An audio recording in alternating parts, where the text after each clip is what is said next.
We are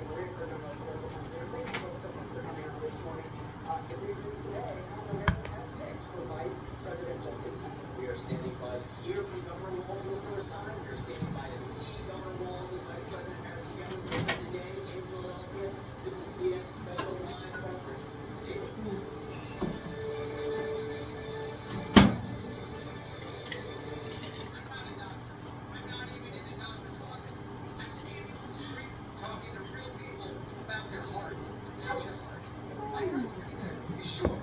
Hindi. Galing sa microwave.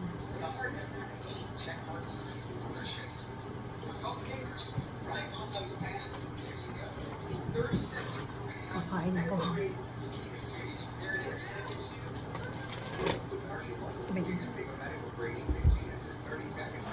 Sarap ang pagkain. Nang inggit. Nang iinggit ako.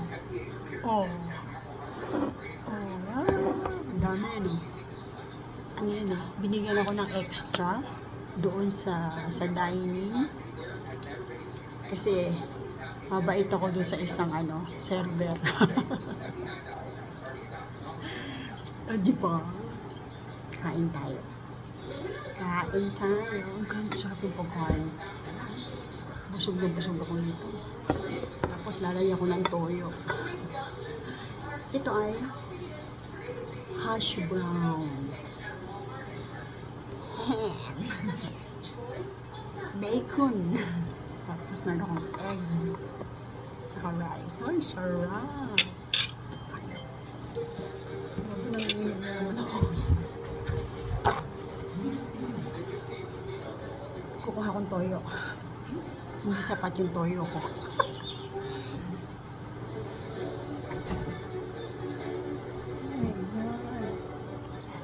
Una natin, ipinos ko kanina kasi meron siyang tugtog.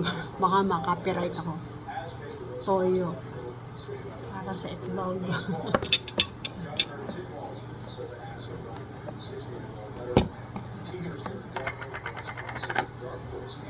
Sarap. Toyo. Sarap.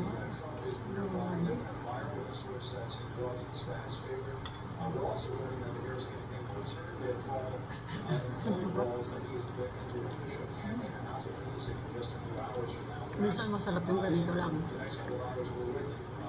Scrambled eggs.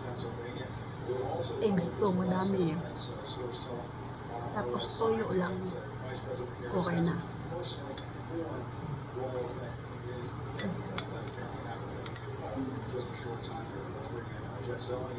O, diba?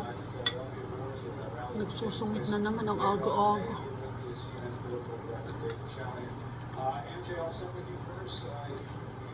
Ang sarap ng toyo. Meron akong yung maging sabor. Toyo mansi. Ayoko yun.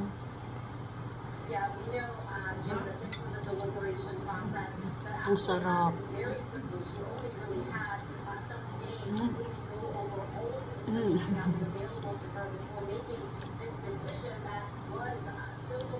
Nagla-live ako kanina. Biglang dumating yung anak. Dinagulat ako, ini-off ko, di ba? Hinuhuli ko nun eh. Hinuhuli na ako. Grabe, para akong magnanakaw. Retired police yun, kaya alam ko yung nagawa niya.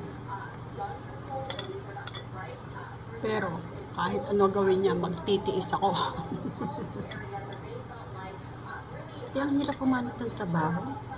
Paiba-iba, ng alaga. Tinanong ko. Ito nga ito.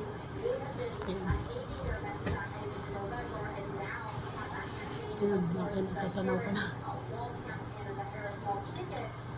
Sinasabayan ko kumain. Matagal kumain eh.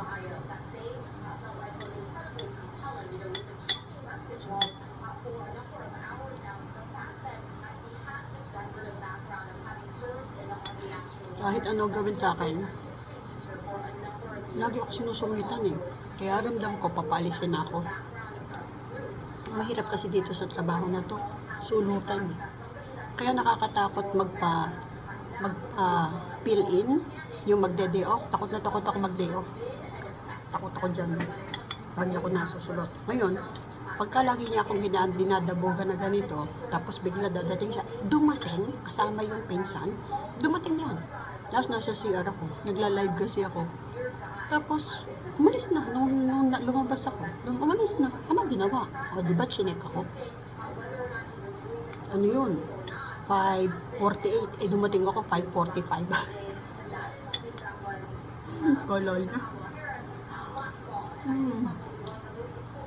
Pinoy to, Pinoy. Hindi ako mandaraya sa oras. Lahat nga ng pasyente ko, laging may mga libreng oras. Kasi ganun talaga. Hindi naman pwedeng dahil bayad ka ng 10 hours lang ang trabaho mo. Hindi ganun. Dapat considerate ka para pag dumating yung time na kailangan kang bigyan ng consideration ng ibang tao, hindi sila maghihinayang din, di ba? Grabe, itlog pala, sarap na. Tanghalian ko na lang to. Libre? Sana bukas ulit. Libre. Diba sarap? Tuloy. Hindi ko natapos yung live ko tungkol kay Kati Binag. Oo. Kung hindi totoo yung sinasabi ni Kati Binag, sabihan nila hindi totoo yung sinasabi mo. Bakit sinisira niyo kredibilidad ng tao? Kung dati siyang kabets, di ba? Pakialam niyo. Pagkakabit ng asawa niyo, pakialaman niyo. Pero pagkabit ng iba, hayaan niyo sila. Inaano ba kayo nun? Wala mang ginagawa sa inyo. Pero dahil merong mga nasasagasaan ngayon sa mga pinagsasasabi ni Kati Binag, worried kayo, nag-aalala kayo. Ako nagsasalita ako as a legal wife. Legal wife pa ko eh. Oh. Ano pakialam niyo mga legal wife kay Kati Binag kung naging kabit man siya? O ano pakialam ng mga kaanak niyo kung naging kabit man siya? Hayaan niyo siya. Wala siyang ginagawa sa inyo. Ako, nag-react lang ako. Nung may kabit nga yung asawa ko, di ako nagre-react. Okay lang ako, hinayaan ko na sila. Pero, yung tumatambal yung kabit kong asawa ko sa bahay namin, umiinom doon at naglululupasay at kung ano pinagagawa. Abay, nag-react ako. Mali yun. O, kung affected kayo ng pagiging third party, other woman ni Kati Binag, sige, di ba? Ala naman siya kasalanan sa inyo. Pinagtatanggol ko siya, yes. Di ba? Kung ano man yung sinasabi niya, nakikinig lang ako. Di ba? Pero, yung pagiging siya, huwag mong pinaganon. Diba? Ala siyang kasalanan sa inyo. Nagagalit na naman ako. Legal wife ako. Nagsasalita ako as legal wife. At nagsasalita ako bilang tao na nakakaunawa kay Kati Binag. Apektado siya. Nahiwalay siya sa politiko. Tinira siya ng mga politiko. Nagtago siya. Nagpahinga siya. Nag-isip siya. Ngayon, nakabangon. Inape. Pinagtulong-tulungan, inalimura. Bakit ako ito ngayon sa social media? Inapi ako, inalimura ng mga politiko. Diba? Tapos nakisawsaw yung hindi politiko. Diba? Ganon din siya. Babangon yan. Go, Kati Binag. Kakampi mo ako.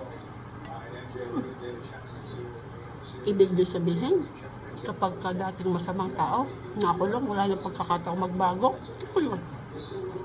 Sinasabi niya na hindi dapat paniwalaan. Ano kayo? 10 taon sila nung gobernur. Congressman. Mali-mali ako. Baka magkakaso ako niyan.